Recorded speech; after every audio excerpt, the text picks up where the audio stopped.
यूहन्ना रसूल की मार्फत लिखी गई इंजील उसका 15 बाब उसकी 7 और 8 आयत।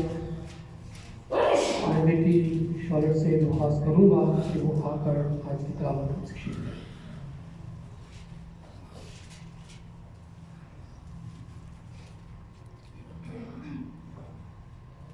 खुदावंद के कलाम में से पढ़ेंगे यूहन्ना की मार्फत लिखी गई अंजील उसका 15 बाब 7 से 8 आयत।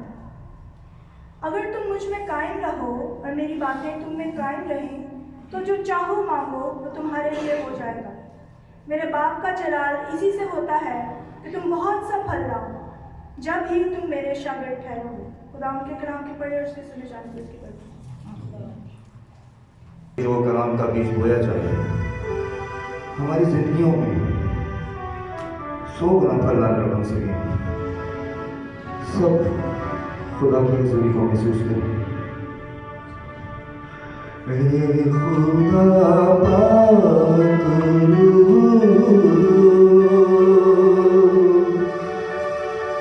आज चुंबश तो कर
यीशु मसीह के मीठे और बबरकत नाम में आप सबको सलाम।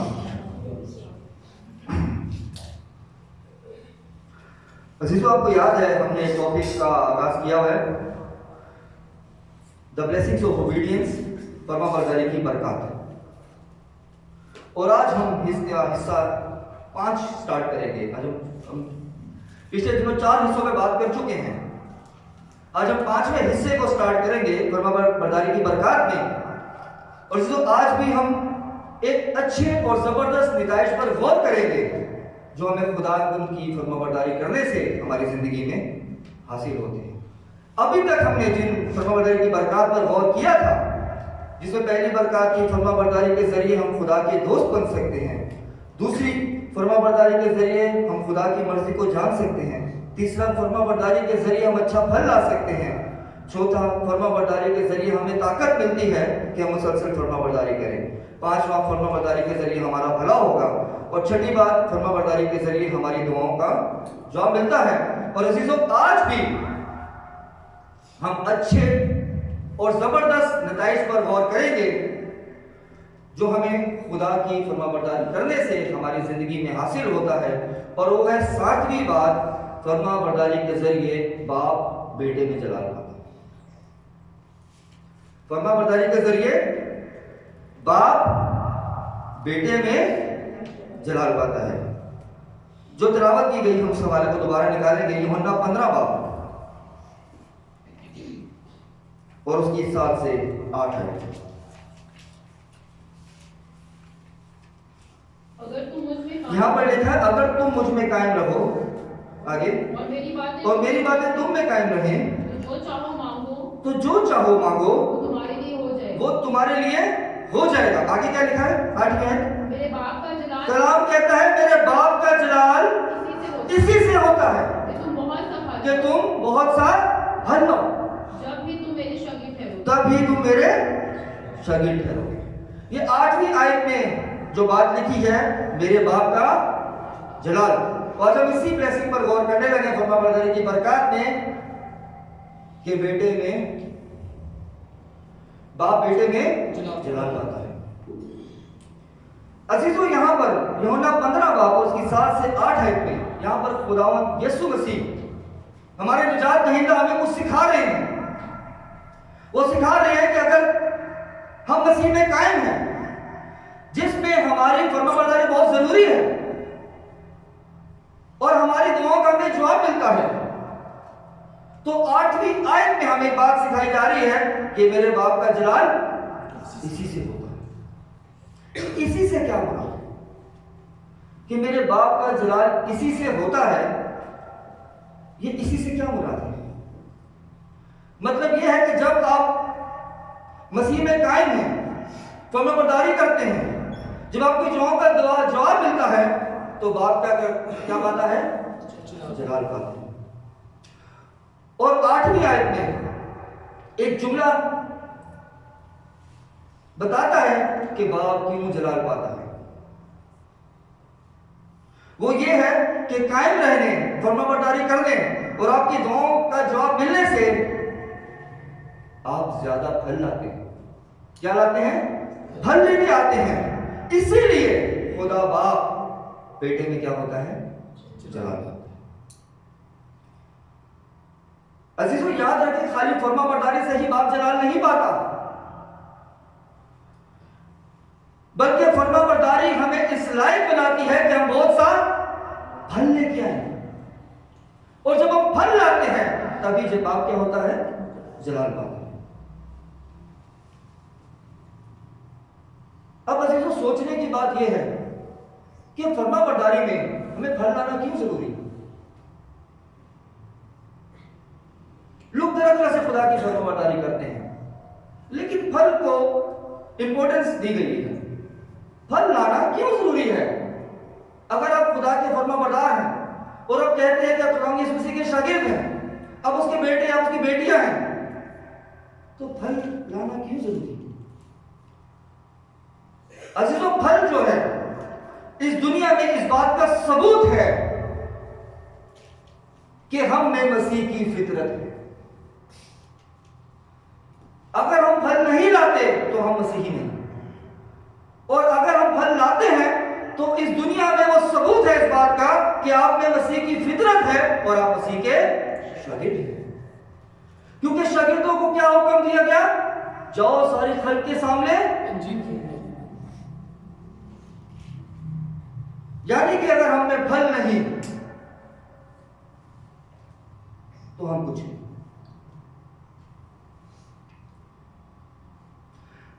याद रखें, जब भी खुदा बाप अपने बेटे के कलाम को हमारे जरिए या अपने कलाम को इस दुनिया में बढ़ता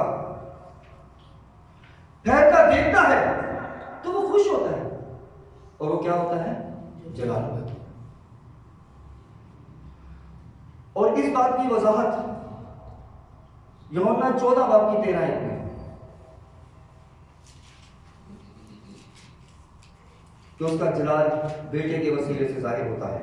और जो कुछ तुम मेरे नाम से चाहोगे मैं वही करूंगा, ताकि बाप बेटे में जलाल। यहां पर मैं नहीं, कलाम सिखा रहा है, और जो कुछ तुम मेरे नाम से चाहोगे मैं वही करूंगा, ताकि बाप बेटे में जलाल। अब ऐसे तो गौर करने की जरूरत है कि जब खुदावंद यीशु मसीह खुद जमीनी खिदमत में थे,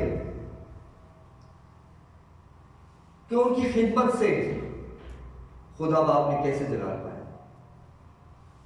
आज हम इस बात पर गौर करेंगे। जलाल का मतलब क्या है? जलाल का मतलब है वकार, इज्जत, तारीफ, तमजीद, अजमत,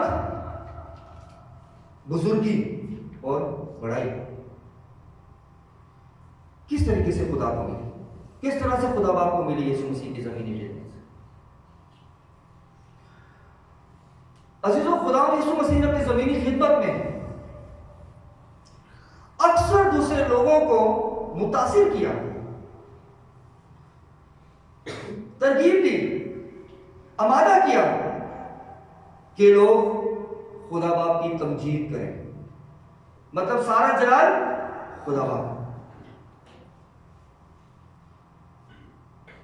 मत्ती 9 बाब उसकी 8 आयत में देखें किस तरीके से, कैसे खुदा यीशु मसीह ने अपनी जमीनी खिदमत से खुदा बाप को जलाल दिया, किस तरह खुदा बाप ने जलाल पाया खुदा यीशु मसीह की खिदमत से। मत्ती 9 बाब उसकी 8 आयत। लोग ये देखकर डर गए, लोग ये देखकर डर गए और खुदा की तमजीद करने और लगे। खुदा की, देखो यहां पर क्या हुआ, लोग डर गए हैं और किसकी तमजीद कर रहे हैं? खुदा की तमजीद कर रहे हैं। आगे, जिसने आदमियों को ऐसा इख्तियार बख्शा। जिसने आदमियों को ऐसा इख्तियार बख्शा। अब यहां पर इसी सोचने की बात है, लोग क्यों डर गए हैं और क्यों खुदा की तमजीद कर रहे हैं और क्यों कह रहे हैं कि आदमियों को खुदा ने ऐसा इख्तियार बख्शा। ये क्या ऐसा इख्तियार था? मत्ती 9 बाब और उसकी पहली आयत से अगर 8 आयत पर गौर करें तो यहां पर खुदा यीशु मसीह एक मफलूज को शिफा देते हैं।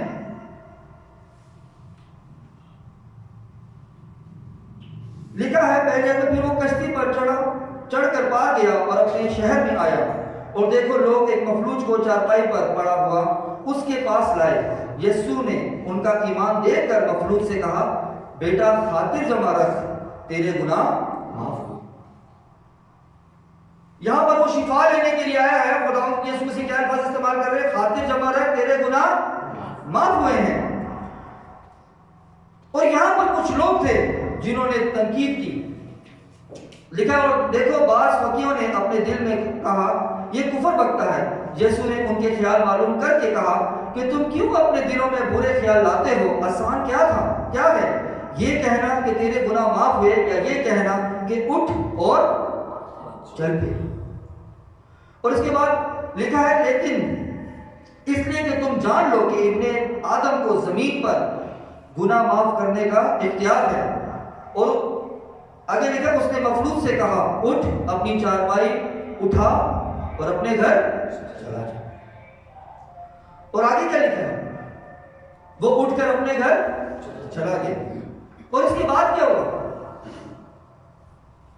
इसके बाद लिखा है, वो लोग ये देखकर डर गए और खुदा की तमजीद करने लगे जिसने आदमियों को ऐसा।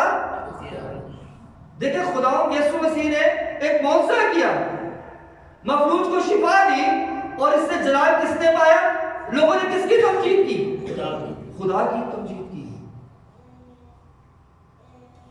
हम सीख रहे हैं कि खुदा यीशु मसीह की ज़मीनी खिदमत से बेटे में खुदा ने कैसे जलाल पाया।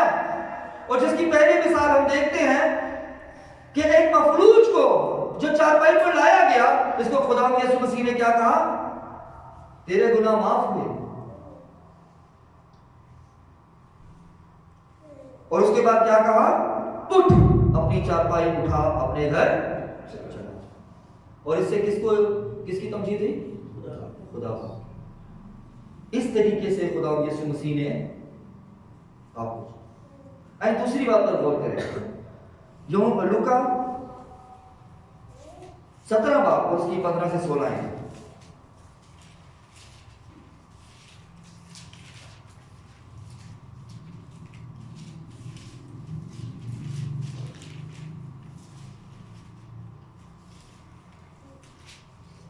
फिर उनमें से एक ये देखकर कि मैं शिफा पा गया। यहाँ पर लिखा फिर उनमें से एक ये देखकर, आगे, कि मैं शिफा पा गया, बुलंद आवाज से खुदा की तमजीद करता हुआ लौटा। खुदा की तमजीद करता हुआ लौटा। अब यहां पर भी गौर करें तो यहां पर भी शिफा का काम हुआ है। और शिफा यहां पर खुदा यीशु मसीह ने 10 आदमियों को दी। ये कोढ़ी थे और ये खुदा यीशु मसीह से क्या कहते हैं? उन्होंने दूर खड़े होकर बुलंद आवाज से कहा, आए यीशु, आए साहब, हम पर रहम कर। ये 10 आदमी थे, 10 कोढ़ी थे जिन्होंने बुलंद आवाज से चिल्लाकर कहा। और खुदा यीशु मसीह ने क्या कहा? अपने ताई काहिनों को दिखाओ और दिखाओ। अब वो क्या कह रहे हैं यीशु मसीह के अपने ताई काहिनों को दिखाओ? मतलब यहां पर खुदा यीशु मसीह ने हाथ नहीं रखा, दुआ नहीं की, बल्कि क्या कहा कि जाओ अपने जिस्मों इसको दिखाओ। अब इन 10 ने क्या की? फर्माबरदारी की। और ये जा रहे हैं फर्माबरदारी करते हुए काहिनों को दिखाने के लिए कि जिसमें से एक, वो जाते जाते पाक साफ हो रहे हैं। लिखा है फिर उनमें से एक ये देख कर कि मैं शिफा पा गया, बुलंद आवाज से खुदा की तमजीद करता हुआ।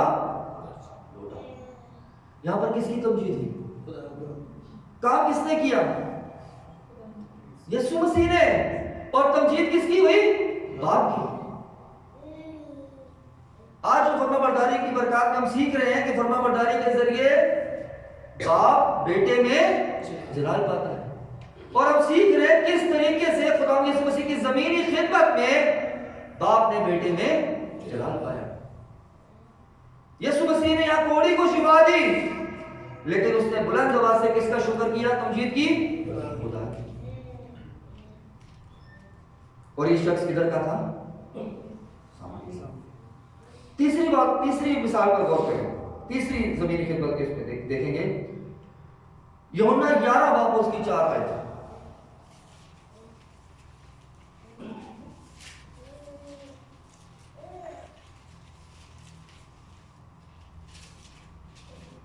यीशु ने सुनकर कहा कि ये बीमारी मौत की नहीं बल्कि खुदा के जलाल। यीशु ने सुनकर कहा ये बीमारी मौत के लिए नहीं बल्कि खुदा के जलाल के लिए है। आगे, ताकि उसके वसीला से खुदा के बेटे का जलाल जाए। अब यहां पर क्या हुआ था? क्यों खुदा यीशु मसीह ऐसा कह रहे हैं? अजीजों, यहां पर हमें मरियम और मार्था और लाजर का जिक्र मिलता है। ये बहन भाई हैं, ये तीनों बैतनिय्याह के रहने वाले हैं।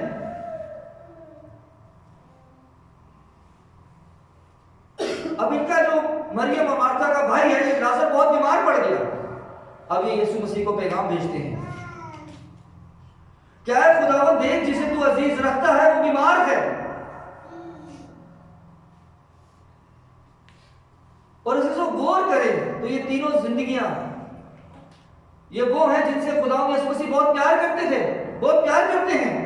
लेकिन फिर भी जब ये लाजर का पैगाम पहुंचता है कि लाजर बीमार है,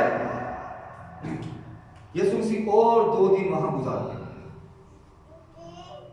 यीशु मसीह उनसे बहुत प्यार करते हैं।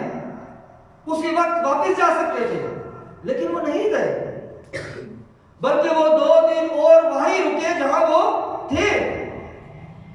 क्यों? क्या वजह थी? जब कलाम बताता है, सिखाता है कि वो उनसे बहुत प्यार करते थे, उनको बहुत अजीज रखते थे, तो क्यों फौरन नहीं लौटे? उसकी वजह क्या है? जब यीशु मसीह को यह पैगाम पहुंचा, ये बात पहुंची कि लाजर बीमार है, तो यीशु मसीह ने क्या कहा? ये बीमारी मौत के लिए नहीं बल्कि खुदा के जलाल के लिए, ताकि उसके वसीले से खुदा के बेटे का जलाल जाहिर। गौर करें कि खुदा की कैसी मोहब्बत है। खुदावंद यीशु मसीह जिसको अजीज रखते हैं, जिससे प्यार करते हैं, जिसे अपना दोस्त कहते हैं, खुदा उस दोस्त से ही की जिंदगी में खुदा बहुत बड़ा काम करने वाला है। ये मरियम और मार्था भी नहीं जानते थे कि खुदा कितना बड़ा मौजज़ा करने वाला उनकी जिंदगी में, कि उनकी जिंदगी से कितनी बड़ी गवाही दुनिया में फैलने वाली है। लेकिन खुदावंद यीशु मसीह इस बात को जानते। यूहन्ना 11 बाब उसके 29 आयत में गौर करें, 39 में 29 आयत में 4 दिन हो गए तकरीबन। अब वहां खुदावंद यीशु मसीह पहुंचते हैं। मार्था क्या कहती है खुदावंद यीशु मसीह को? अब तो इसमें से बदबू आती है। वजह क्या थी? क्योंकि उनका ईमान था कि 3 दिन का मुर्दा जिंदा हो सकते हैं, 4 दिन का नहीं हो सकता। खुदावंद यीशु मसीह ने उनको यही दिखाना था कि बेटे का जलाल किस तरह जाहिर होता है, कि खुदा बाप ने बेटे को क्या इख्तियार दे रखे हैं इस दुनिया में।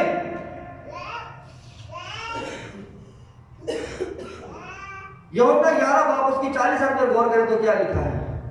यीशु मसीह कहते हैं, क्या मैंने तुझसे कहा ना था कि अगर तू ईमान लाए तो खुदा का जलाल,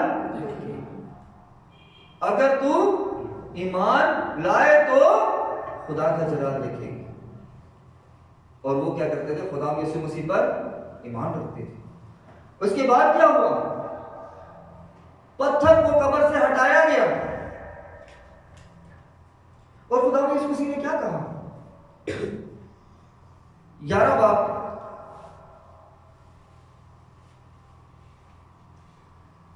और उसकी 42 में देखिए क्या लिखा है, 42 में। और मुझे तो मालूम था, यीशु मसीह ने कहा मुझे तो मालूम था कि तू हमेशा मेरी तू हमेशा मेरी सुनते है। किससे मुखातिब है? खुदा बाप से मुखातिब है कि मुझे तो मालूम है कि आप हमेशा मेरी सुनते हैं। आगे, मगर इन लोगों के बाइस, लेकिन इन लोगों के बाइस जो आस-पास खड़े हैं, मैंने ये कहा था ताकि वो ईमान लाएं तू ही ने मुझे भेजा, कि तू ही ने मुझे भेजा है। आगे, और ये कहकर उसने बुलंद आवाज से क्या कहा? पुकारा ऐ लाजर निकल आ। आए लाजर निकल आ। और लाजर क्या हुआ? आगे पढ़े। जो मर गया था कफन से हाथ पांव बंधे निकल आया उसका चेहरा रुमाल से लिपटा और रुमाल से लिपटा था। यीशु ने उनसे कहा इसे खोलकर जाने दो। आगे देखें 45 में क्या लिखा है? देखिए इससे क्या हुआ? खुदा का कलाम क्या हुआ? पूरा हुआ। 45 में क्या लिखा है? बस बथेरे यहूदी जो मरियम के पास आए थे, जिन्होंने यीशु का ये काम देखा, उस पर ईमान लाए। ये बीमारी क्या थी? परमेश्वर ने कहा, क्या कहा? मौत के लिए नहीं बल्कि खुदा के जलाल के लिए है, कि बेटे का जलाल उन पर जाहिर हो, कि खुदा बाप ने उसको क्या इख्तियार दे रखे हैं। जब ये माजरा लोगों ने देखा कि 4 दिन का मुर्दा जिंदा रखने की खुदा यीशु मसीह के पास ताकत है, तो बथेरे क्या हुए? जो मरियम मार्था के साथ थे, उन्होंने क्या किया? खुदा यीशु मसीह पर ईमान लिया। इस तरीके से, इस जमीनी खिदमत से, यीशु मसीह के तौर तरीकों से बाप ने बेटे में जलाल पाया। यीशु मसीह जमीनी खिदमत कर रहे हैं और लोग बाप की क्या कर रहे हैं? तमजीद कर रहे हैं, उसकी तारीफ कर रहे हैं, उसकी हमद कर रहे हैं। कि खुदा यीशु मसीह के वसीले कितने बड़े, खुदा यीशु मसीह में से होकर बड़े बड़े काम। अजीजों, जो खुदा यीशु मसीह की जमीनी खिदमत थी, ये हमें तौर तरीकों को सिखाती है। यह हमें सिखाती है कि किस तरीके से हमें खुदा की फरमाबरदारी करनी चाहिए, जो कि हम नहीं करते। काम मसीह कर रहा है और तमजीद किसकी हो रही है? खुदा बाप की। कि हमें सोचना चाहिए कि आज कलीसियों में भी खुदा बाप खादिमों के वसीले से खुदा बाप जलाल पाता है, कि खुदा के खादिम कलाम करें और जलाल खुदा बाप को मिले, कि तारीफ तमजीद खुदा बाप की हो। क्या आज ऐसा होता है? यूहन्ना 5 बाब उसकी 19 में देखिए क्या लिखा है।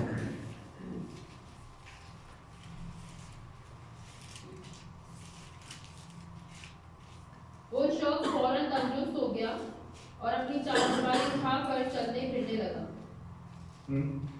वो दिन सबत का था। नहीं, यूहन्ना 5 बाब और उसकी 19। बस यीशु ने उनसे कहा, मैं तुमसे सच कहता हूँ कि बेटा आपसे कुछ नहीं करता। आगे, उसके जो बाप को करते देखता है, सिवाय उसके जो बाप को करते देखता है। आगे, क्योंकि जिन कामों को वो करता है उन्हें बेटा भी उसी तरह करता है। ये खुदा ने हमें सिखाते हैं कि हमें फरमाबरदारी उस तरीके से करनी चाहिए जिस तरीके से खुदा हमें चाहता है, तभी लोग खुदा की तमजीद करेंगे। लेकिन अगर आप खुदा के तौर तरीकों को नहीं अपनाएंगे तो कभी भी खुदा की तमजीद नहीं होगी। कलाम क्या कहता है? कलाम सिखाता है लोग जाने कि तुम मसीही हो। लेकिन अगर हम मसीही अपने आप को कहते हैं और हम उन्हीं तौर तरीकों को नहीं फॉलो करते जो खुदा बाप हमें सिखाता है, और यही बात खुदा यीशु मसीह भी हमें सिखा रहे हैं कि मैंने उन्हीं तौर तरीकों को फॉलो किया जो खुदा बाप चाहते हैं। अगर हम उसी तरह फरमाबरदारी करें जिस तरह खुदा यीशु मसीह ने की, तभी खुदा बाप की क्या होगी? लेकिन अगर हम अपने तौर तरीकों से, अपनी न्यू या नई रवायात से कोशिश करें कि लोग खुदा बाप की तमजीद करेंगे, ऐसा कभी नहीं होगा। हमें खुदा के कलाम को तरजीह देने की जरूरत है। देखिए यूहन्ना 15:7 में क्या लिखा है। मत्ती का इंजील बयान 15 बाब उसकी 7 है। लिखा, अगर तुम मुझ में कायम रहो और मेरी बातें तुम में कायम रहें तो जो चाहो मांगो वो तुम्हारे लिए। अगर आप मसीह में कायम हैं और अगर वो बातें जो मसीह ने हमें सिखाई हमारे में कायम नहीं है, तो हमारी फरमाबरदारी कुछ भी नहीं है। कभी भी बाप जलाल नहीं पाता, कभी भी आप फल नहीं ला सकते कि जब तक आपके अंदर खुदा का कलाम नहीं है।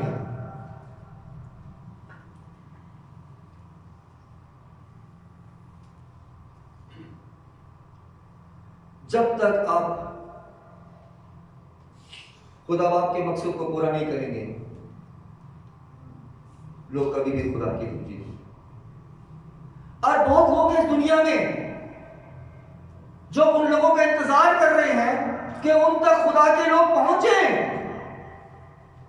और वो जाने कि खुदा यीशु मसीह ने जमीनी खिदमत में क्या क्या काम किए, खुदा यीशु मसीह को क्या क्या इख्तियार थे, किस तरीके से खुदा यीशु मसीह ने मौत, कब्र और शैतान पर फतह पाई, किस तरीके से खुदा यीशु मसीह मुर्दों में से जी उठी।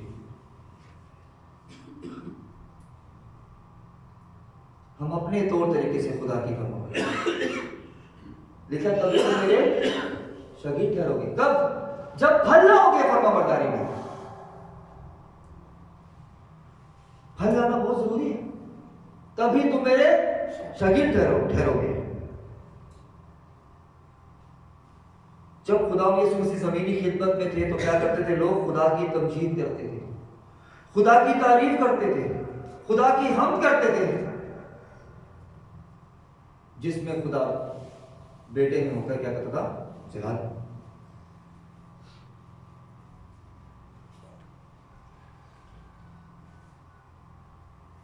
मत्ती 15 बाब उसकी 31 पे गौर करें क्या लिखा है।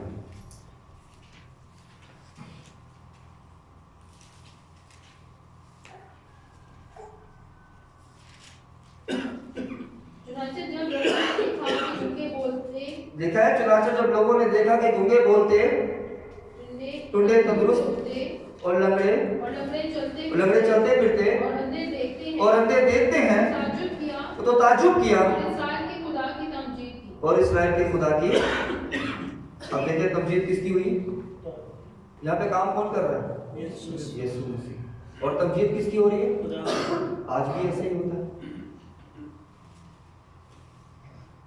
फर्मा बरदारी के जरिए बाप बेटे की जगह। आइए गौर करें खुदा यीशु मसीह के लिए क्या लिखा है। इब्रानियों पहला बाब उसके 3 आयत में लिखा है, क्या लिखा है?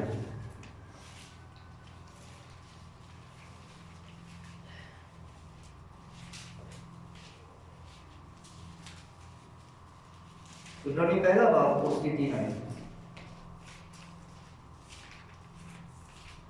बुलंद आवाज से पढ़िएगा। वो उसके जलाल का परतो, यहाँ पे लिखा है वो उसके जलाल का परतो, और उसकी जात का नक्श होकर, लिखा है और उसकी जात का नक्श होकर, सब चीजों को अपनी कुदरत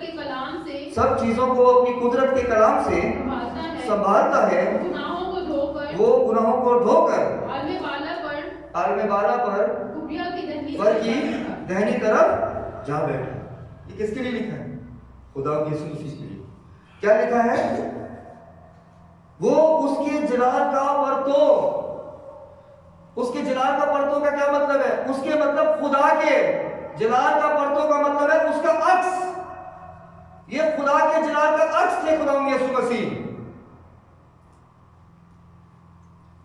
आगे क्या लिखा है? और उसकी जात का नक्श होकर, उसकी जलाल का नक्श होकर, उसकी जात का नक्श होकर सब चीजों को अपनी कुदरत के कलाम से संभालता है। जी आगे। वो गुनाहों को धोकर आलमे बाला पर कुबिया की दहनी तरफ जा बैठा। देखिए वो कहां जा बैठा है? आलमे बाला। वो कौन था? खुदा के जलाल का अक्स, परछाई, रोशनी, चमक। और देखिए किस तरीके से उन्होंने जमीनी खिदमत। इसीलिए खुदा के पाक कलाम में लिखा फिलिपियों पहला बाब की 11 आयत, और खुदा बाप के जलाल के लिए हर एक जुबान इकरार करे कि यीशु मसीह क्या है? खुदावंद है। किसके जलाल के लिए? खुदा के जलाल के लिए। हमें क्या इकरार करना जरूरी है कि यीशु मसीह क्या है? खुदावंद है। अब अजीजों गौर करें कि ये जमीनी खिदमत थी जो खुदा यीशु मसीह ने की, और इससे बेटे में बाप ने जलाल पाया, बेटे से बाप ने जलाल पाया।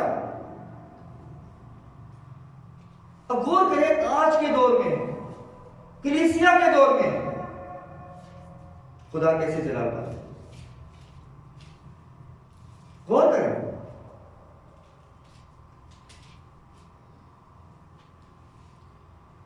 फिलिपियों पहला बाब उसकी 5 है, लिखा है वैसा ही मिजाज रखो जैसा मसीह का। यह हमने सीखा भी था कि थियोलॉजी ऑफ क्रिसमस, जो क्रिसमस की तहजीब हमें क्या सिखाती है कि वैसा ही मिजाज रखो जैसा मसीह का था, ताकि फरमाबरदारी को पूरा कर सको। अगर आज कलीसियों में अगर हम फरमाबरदारी को पूरा करना चाहते हैं जिस तरीके से खुदा यीशु मसीह ने फरमाबरदारी को पूरा किया, तो हमें वैसा ही मिजाज रखना है जैसा मसीह का था। गौर करें शागिर्दों ने जब खुदा यीशु मसीह आसमान पर उठाए गए उसके बाद कैसी फरमाबरदारी की। गौर करें अमाल 4 बाब उसकी 21 आयत।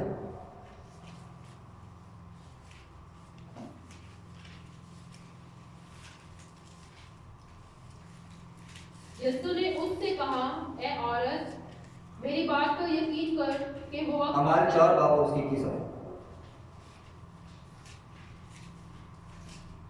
उन्होंने उनको और धमकाकर छोड़ दिया। यहाँ पर क्या लिखा है? उन्होंने उनको और धमकाकर छोड़ दिया। धमकाकर छोड़ दिया।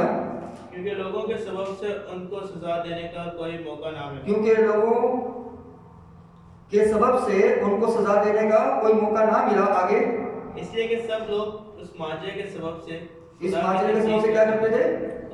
खुदा की तमजीद करते थे। अब यहाँ पर शागिर्द काम कर रहे हैं। कब काम कर रहे हैं? जब खुदा यीशु मसीह आसमान पर उठाए गए हैं, उसके बाद क्या कर रहे हैं? शागिर्द काम कर रहे हैं। और इस माजरे को देखकर लोग क्या कर रहे हैं? किसकी तमजीद? यहां पर भी खुदा की तमजीद हुई। क्या हुआ? अमाल 3 बाब उसकी पहली से 10 आयत पर गौर करें। लिखा पतरस और यूहन्ना दुआ के वक्त यानी तीसरे पहर हैकल को जा रहे थे और लोग एक जन्म के लंगड़े को ला रहे थे, जिसको हर रोज हैकल के उस दरवाजा पर बिठा देते थे जो खूबसूरत कहलाता है, ताकि हैकल में जाने वालों से भीख मांगे। अब यहाँ पर एक जन्म का लंगड़ा है जो हैकल के दरवाजे पर बैठ जाता है हर रोज भीख मांगने के लिए।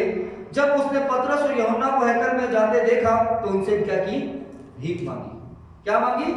भीख। अब आगे क्या लिखा है? पतरस और यूहन्ना ने उन पर उस पर गौर से नजर की और पतरस ने कहा, हमारी तरफ देख। क्या कहा? हमारी तरफ देख। और उनसे कुछ मिलने की उम्मीद पर उनकी तरफ मुतवज्जा हुआ। पतरस ने कहा, चांदी सोना तो मेरे पास है नहीं, मगर जो मेरे पास है वो तुझे दे देता हूं। अब यहां पर भिखारी क्या चाहता है? अक्सर लोग देखे हैं जो भिखारी आज के दौर में भी घूमते हैं, क्या करते हैं? पैसे मांगते हैं। उनको जब वो लोगों को मुखातिब करते हैं तो उनको यही होता है कि हमें यहां से कुछ पैसे मिलेंगे। लेकिन यहां पर पतरस और यूहन्ना क्या कहते हैं कि हमारे पास सोना चांदी नहीं है, हमारे पैसे नहीं है कि जिसकी तू उम्मीद रखता है, लेकिन जो हमारे पास है वो हम तुझे देते हैं। देखिए क्या आगे लिखा है। 6 बाब बुलंद आवाज से 6 आयत पढ़े बुलंद आवाज से 3 बाब की। पतरस ने कहा, चांदी सोना तो मेरे पास है नहीं, मगर जो मेरे पास है वो तुझे दिए देता हूँ। यीशु मसीह नासरी के नाम से चल फिर। यीशु मसीह नासरी के नाम से चल फिर। आज हम कितने फरमाबरदार। देखिए शागिर्दों के काम देखिए, आप हैरान हो जाएंगे कि ये क्या कर रहे हैं। बेवकूफी होगी आजकल के दौर के मसीहों में कि देखिए कैसे बाप की तमजीद करता है वो लंगड़ा जो जन्म से लंगड़ा है। वो भीख की उम्मीद रख के उनसे रोज पैसे मांगता था, लेकिन इस बार उन्होंने पतरस और यूहन्ना से पैसे मांगे और उन्होंने क्या कहा? हमारे पास पैसे नहीं है जिसकी तू उम्मीद रखता है, लेकिन जो हमारे पास है वो हम तुझे देते हैं यीशु नासरी के नाम से। आज कितने कलीसियाएं, कितने खादिम हैं जो इस तरीके से खुदा की फरमान है। देखिए क्या वो यीशु मसीह का मानने वाला था? नहीं। आज भी बहुत से लोग हमारे पास आते हैं, भीख मांगते हैं। गैर कौमों के लोग आते हैं उम्मीद से, वो हमें नहीं जानते कि हम कौन हैं, लेकिन वो हमसे क्या कहते हैं? पैसों की उम्मीद रख के हमारी तरफ देखते हैं। हम में से कितने हैं जो उनको यीशु के बारे में बताते हैं कि लोग खुदा की तमजीद करें? क्या हम में कोई ऐसा है तो ऐसी फरमाबरदारी रखता हो कि लोग खुदा के यीशु मसीह को जाने और खुदा बाप की तारीफ और तमजीद करें? क्या है? सोचने में अजीब लगता है, लेकिन ये शागिर्दों की लोग जाने तुम मसीह। क्या लिखा? वैसा ही मिजाज रखो जैसा मसीह। खुदा यीशु मसीह ने सबको शिफा दी जो की बात 31 आयत में पढ़ा आपने, 15 की 31 में, गूंगे बोलते, टूटे तंदुरुस्त, लंगड़े चलते, अंधे देखते। कैसे खुदा मसीह बड़े बड़े काम करते। शागिर्दों ने उनको बरकरार। कैसे? वो भिखारी शिफा मांगने नहीं आया, वो भीख मांग रहा है, लेकिन उन्होंने उसको वो दिया जो सबसे बड़ा खजाना है, वो है खुदावन यीशु मसीह। आज हम कितने लोगों के पास जाकर खुदावंद यीशु मसीह की तालीम उनको देते हैं। दुनिया भरी पड़ी है, इंतजार कर रही है कि हम खुदा की तमजीद करें। वो इंतजार में है कि लोग उनके पास आए, यीशु मसीह के बारे में उनको बताएं, लेकिन हम चाहते नहीं। हमने अपने दिलों को सख्त किया। देखिए शागिर्दों की फिक्र, यहां पर कोई शिफा की बात नहीं हुई कि उसने शिफा मांगी, वो भीख मांगता था और शागिर्दों ने यीशु नासरी नाम उनकी जिंदगी में दे दिया। उसके बाद क्या हुआ देखिए आगे। और उसका दाहिना हाथ पकड़कर उसको उठाया और उसी दम उसके पांव और टखने मजबूत हो गए। आगे। और वो कूद कर खड़ा हो गया और चलने फिरने लगा। आगे। और चलता और कूदता और खुदा की हम्द करता देखिए खुदा की हम्द करता हुआ उनके साथ हैकल में गया। उनके साथ किधर गया? वापस लौट गया, हैकल में गया। आज हम कितने लोगों को खुदा के घर में लाते, वो करें खुदा की कैसी तमजीद हुई। उसने वो चीज पाली जिसके बारे में उसने कभी सोचा भी नहीं।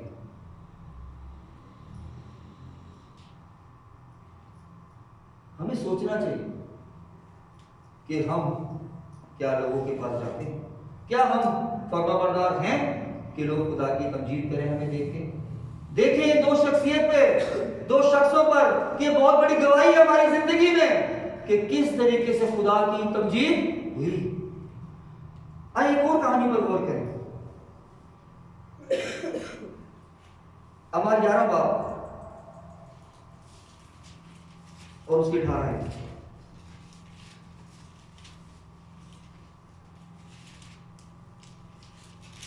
और वो ये सुनकर चुप रहे। यहाँ पे लिखा है वो सुनकर चुप रहे और खुदा की तमजीद करके कहने लगे। और लिखा है खुदा की तमजीद करके कहने लगे कि फिर तो बेशक खुदा ने गैर कौमों को भी जिंदगी के लिए। देखिए यहाँ पर कलाम कहता है,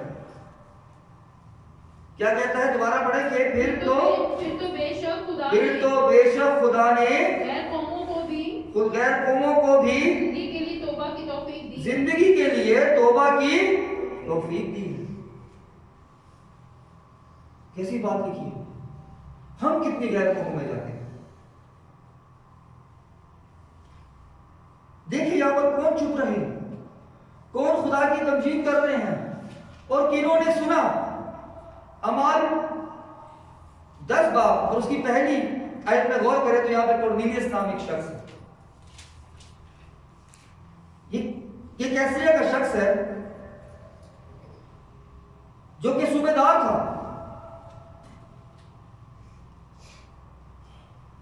दीनदार था, सारे घराने समेत खुदा से डरता था, यहूदियों को बहुत खराब देता था।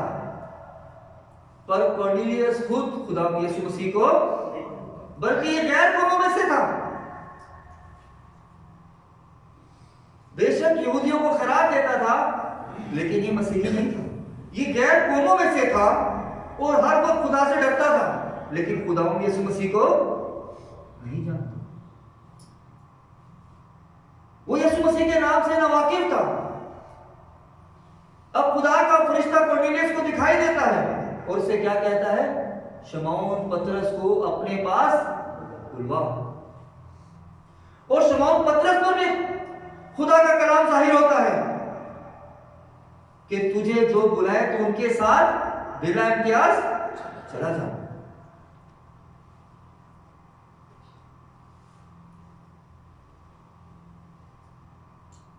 वजह क्या था? वजह यह थी कॉर्नेलियस पर खुदा ने पहले ही जाहिर कर दिया था कि शमौन पतरस आकर ऐसी बातें करेगा तुमसे जिनसे तू और तेरा घराना निजात पाओगे। जब तक हम खुदा यीशु मसीह के बारे में लोगों को नहीं बताएंगे लोग कैसे जानेंगे? जब हम बताएंगे तभी तो लोगों को पता चलेगा खुदा यीशु मसीह कौन है। अमाल 10 बाब उसकी 34 से 44 आयत पर अगर आप गौर करें तो शमौन पतरस ने क्या किया? जब वहां पहुंचा तो उन सब बातों का शुरुआत से आगाज किया। कि कैसे खुदा यीशु मसीह की पैदाइश हुई, कैसे यूहन्ना बपतिस्मा देने ने तालीम का आगाज किया, उसके बाद तौबा की बुनियादी का कैसे खुदा यीशु मसीह ने आगे उसको लेके चले जो खुदा यीशु मसीह ने ही तालीम देनी थी। और उसके बाद किस तरीके से खुदा यीशु मसीह ने खुशखबरी को फैलाया, किस तरीके से खुदा यीशु मसीह ने मौजूदात किए, किस तरीके से लोगों को खुदा यीशु ने इब्लीस की गुलामी से निजात दिलाई, किस तरीके से खुदा यीशु मसीह को उसी को सलीब पर लटकाया गया, किस तरीके से खुदा यीशु मसीह दुखों में से गुजरे और किस तरीके से खुदा यीशु मसीह मुर्दों में से जी उठे। ये सब बातें वो कॉर्नेलियस और उसके घराने को बताया। और देखिए क्या होता है,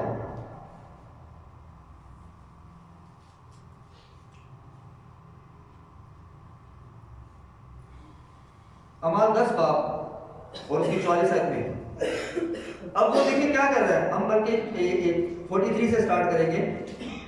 इस शख्स की सब गवाही देते हैं खुदा यीशु मसीह पर आगे कि जो कोई यीशु मसीह पर ईमान लाए उसके नाम से गुनाहों की माफी हासिल करेगा, उसके नाम से गुनाहों की माफी हासिल करेगा। आगे देखिए 44 आयत में क्या होता है। पतरस ये बातें कह ही रहा था कि रूह कुदुस कि लिखा है रूह कुदुस उन पर नाज़िल हुआ। आगे जो कलाम सुन रहे थे, जो कलाम को सुन रहे थे, क्या हुआ? खुदा का रूह उन पर क्या हुआ? आगे नाज़िल हुआ।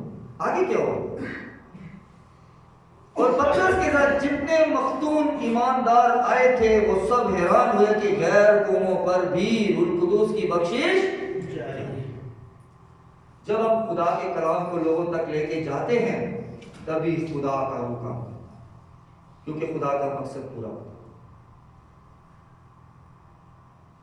देखिए वो बातें कह ही रहा है कि क्या हुआ?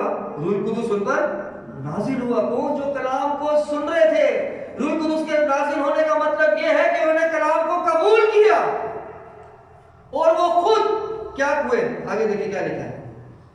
क्योंकि उन्होंने तरह तरह की जुबानें बोलते, देखिए तरह तरह की जुबानें बोलते और खुदा की तमजीद करते सुना। खुदा की तमजीद करते सुना। आगे क्या लिखा है? पतरस ने जवाब दिया, हाँ आगे, क्या कोई पानी से रोक सकता है कि बपतिस्मा ना पाए जिन्होंने हमारी तरह रूह कुदुस पाया। रूह कुदुस पाया। यहाँ पर जब रूह कुदुस उन पर जाहिर हुआ तो ये क्या कह रहे? तरह तरह की जुबानें बोल रहे थे। यहाँ पर एक जुबान का जिक्र नहीं जो बोली जाती है, बल्कि यहाँ पर तरह तरह की जुबानों का जिक्र है। यहाँ पर पतरस के साथ 6 लोग और मौजूद थे जिनके पास पतरस मेहमान नवाजी के लिए तौर पर पतरस की वो मेहमान नवाजी कर रहे थे। वो लोग भी पतरस के साथ वहां जाते हैं और वो देख के हैरान हो जाते हैं। वो हैरान कैसे होते हैं कि गैर जुबानें बोल रहे हैं। मतलब ये है कि उनके मुंह से वो कलाम निकला जिस कलाम से वो नवाकिफ थे। वो खुदावंद यीशु मसीह की तमजीद करने लगे और वो खुदा बाप पर ईमान ले। वो जब जुबानें बोल रहे थे तो खुदा के कलाम को, खुदा के बड़ी बड़ी बातों को बयान करने लगे। कैसा रूह कुदुस आकर बैठे कि वो सिर्फ यीशु मसीह के बारे में बता ही रहा है कि उन्होंने तरह तरह की जुबानों में खुदा यीशु मसीह के बारे में नबूवत करना शुरू कर दी। जैसे क्या लिखा है हमारे पे स्टार्ट है, तो रसूलों ने जब स्टार्ट की थी 120 से जब 5000 की जमात होगी, जब वो बोल रहे थे, जब वो नबूवत कर रहे थे, जब जुबानें आके ठहरी तो क्या हुआ? 120 मुल्कों के लोग क्या करते? अपनी अपनी जुबान में खुदा के कलामों की, खुदा के काम की का बयान सुन रहे थे कि खुदा यीशु मसीह ने किस किस तरीके से बड़े बड़े मौजे। और यहां पर भी इन लोगों ने, कॉर्नेलियस और उसके घराने ने खुदा की तमजीद करना शुरू की। ये 6 लोगों को कैसे मालूम हुआ?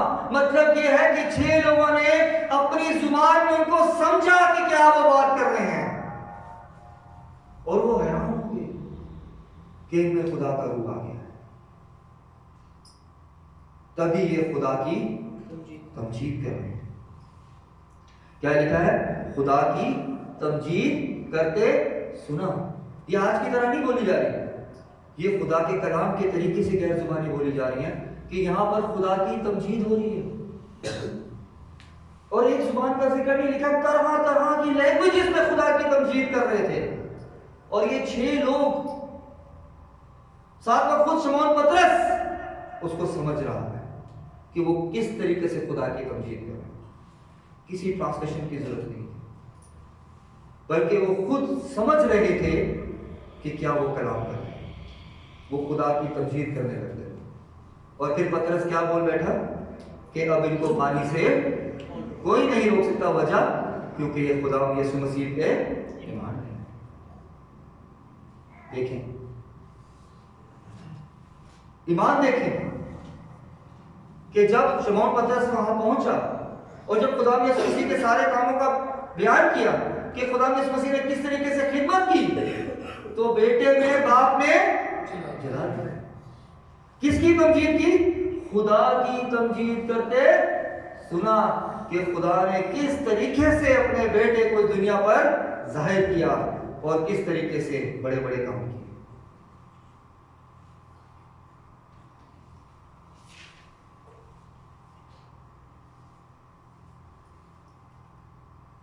अब यहां पर जब ये सब कुछ हो गया, गैर कौम जब ईमान ले आई खुदा यीशु मसीह पर, तो उसके बाद जब शमौन पतरस अपने लोगों के बीच में दोबारा जाता है, तो लोग क्या करते हैं? लोग उससे बहस करना शुरू कर देते हैं कि आपको किसने कहा था कि आप गैर कौमों के बीच में जाओ? किसने कहा था कि आप उनके साथ खाना खाओ? फिर उसने शमौन पतरस ने क्या किया?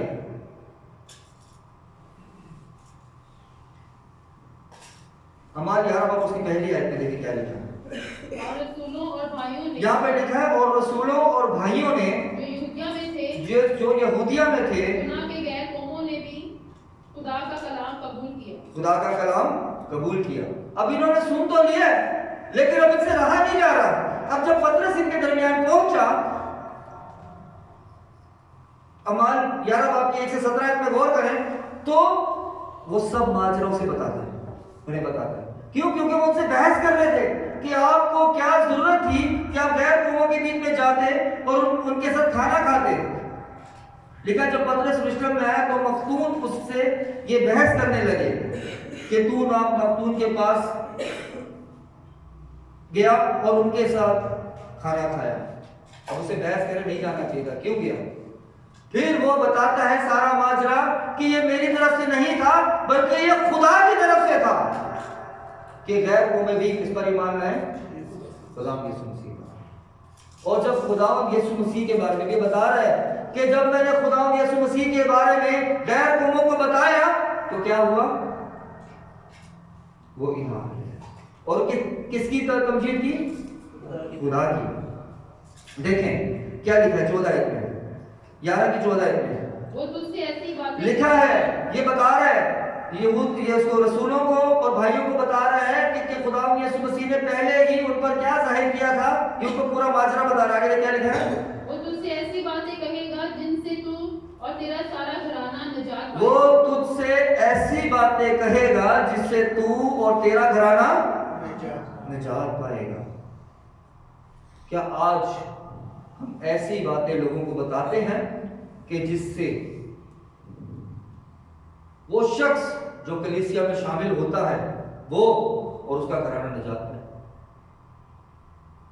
हम कलीसियाओं को खुश करने के चक्कर में रहते हैं, लोगों को खुश करने के चक्कर में रहते हैं। हम उस तालीम को लोगों से दूर रखते हैं कि जिससे वो निजात पाए। हम सिर्फ लोग जो आजकल की कलीसिया हैं कोशिश करते हैं बस कलीसिया बन जाए, हमारी जरूरतें पूरी हो जाए, लेकिन हम सच्चाई की तालीम लोगों तक नहीं पहुंचा। कलाम में क्या लिखा है कि बहुत से एक आखिर जमाना में कहेंगे क्या हमने तेरे नाम से बदलुओं को नहीं निकाला? क्या हमने तेरे नाम से मोज़े नहीं किए? तो हम इससे क्या कहेंगे? मेरी तुमसे कोई काफिर था। और कलाम में यह भी लिखा है कि तुम उनके फलों से उनको फल क्या है? ये जो फलों का जिक्र है फरमाबरदारी में, ये है रूहानी फल। आज देखें जहां मोज़े हो रहे हैं, जहां शिफाएं हो रही हैं, जहां कलीसियाएं बढ़ रही हैं, वहां पर देखें सब कुछ काम तो हो रहे हैं लेकिन रूहानी फल नहीं है। उन खातमों की जाती जिंदगी पर गौर करें कि वो कलीसिया को किस तरीके से बढ़ा रहे हैं, उनको नाच रंग की तालीम देते हैं, उनको तरह तरह की नई तालीमें देते हैं कि खुदा इन चीजों को नहीं देखता, खुदा इन चीजों को नहीं देखता, खुदा इन चीजों को नहीं देखता। लोग कैसे जानेंगे कि तुम मसीह? तो फिर हमारे में और गैर कौमों में क्या फर्क? फर्माबरदारी के जरिए बाप बेटे नहीं चला। यहां पर भी देखें, हमने पतरस और यूहन्ना पे गौर किया, जब उन्होंने मौजज़ा किया तो किसकी तरजीह दी? और यहां पर भी शमौन पतरस जब गैर कौमों में गया तो उसने किसके बारे में बयान किया? खुदा यीशु मसीह के बारे में, खुदा यीशु मसीह के बारे में लोगों को बताया। क्या लिखा है? मतलब वो तुझसे ऐसी बातें कहेगा जिससे तू और तेरा घराना, क्या कहा था उसने? क्या कहा था? खुदावंद यीशु मसीह के बारे में उनको बताया कि खुदावंद यीशु मसीह कौन है, वो कितना हमसे प्यार करता है, किस तरीके से खुदावंद यीशु मसीह ने मौजज़ात की, किस तरीके से खुदावंद यीशु मसीह को पकड़वाया गया, किस तरीके से खुदावंद यीशु मसीह को ठुकराया गया, किस तरीके से उनको दुख दिया और किस तरीके से यीशु मसीह मुर्दों में से, ये सब माजरे बताए। और वो क्या हुए? यीशु मसीह पर ये बातें लिखी हैं कि वो तुमको आकर गैर कौमें आज भी किस चीजों से नावाकिफ हैं? वो सब चीजों को जानते हैं, लेकिन नावाकिफ किससे हैं? यीशु। फर्माबरदारी में हमें फल लाना बहुत जरूरी है, और वो है रूहानी फल।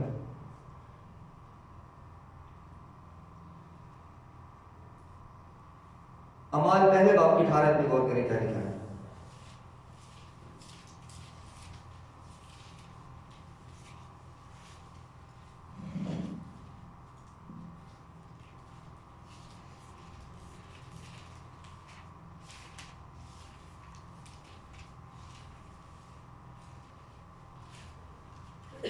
अमाल पहला बाप कोई से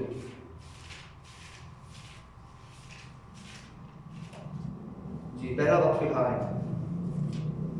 उसने बदकारी की कमाई से एक हासिल किया। सॉरी 11 बाप की 18 है। वो ये सुनकर चुप रहे। लिखा है वो ये सुनकर, जब ये सब माजरा ये वो क्या कहते हैं रसूलों को और भाइयों को बताया गया, तो अब उसके बाद क्या हुआ? क्या लिखा है? वो ये सुनकर चुप रहे। वो ये सुनकर चुप रहे। और खुदा की तंजीम, और अब ये जो कलीसिया के लोग हैं ये भी क्या कर रहे हैं? खुदा की, हमें भी खुदा की कलीसिया को क्या करनी चाहिए? खुदा की। जब हम खुदा के बड़े बड़े कामों को होते देखते हैं, जब हम कलीसिया में लोगों को बढ़ते हुए देखते हैं, तो हमें खुदा की क्या करनी चाहिए? तमजीद करनी चाहिए। किस तरीके से? फर्माबरदारी से। अगर हम सोचते हैं कि हम खुदा यीशु मसीह के फर्माबरदार हैं, तो कलाम कहता है अगर तुम मुझ में कायम रहो और मेरी बातें तुम में कायम रहें, तो जो चाहो हो जाएगा। मेरे बाप का जलाल इसी से होता है कि तुम बहुत सफल हो। अगर हम फर्माबरदारी करते हैं तो हमें फल लाना बहुत जरूरी है। आज कितने लोग हैं, अफसोस के साथ कहूंगा, कि उनका जाती इंटरेस्ट नहीं है खुदा। खिदमत तो कर रहे हैं लेकिन अभी तक कलाम नहीं सुना हुआ। उसकी वजह क्या है?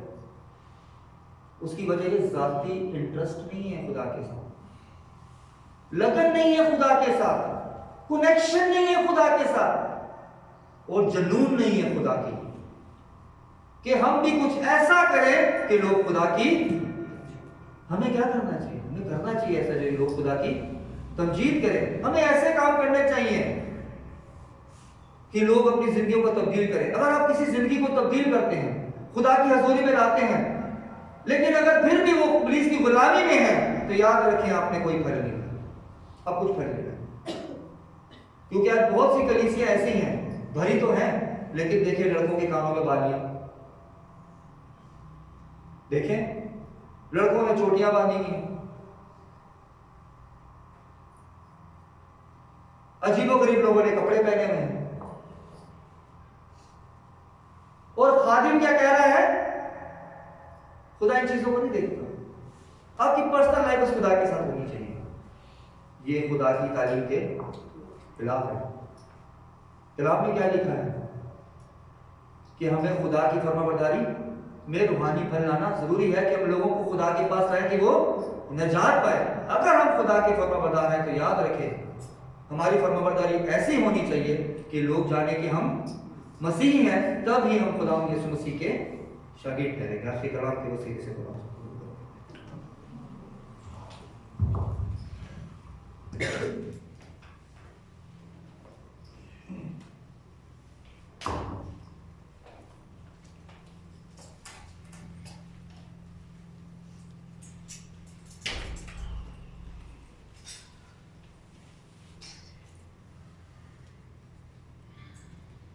ये वक्त है खुदा की बेस का वो शुक्रगुजारी करें ताकि खुदा की बेस में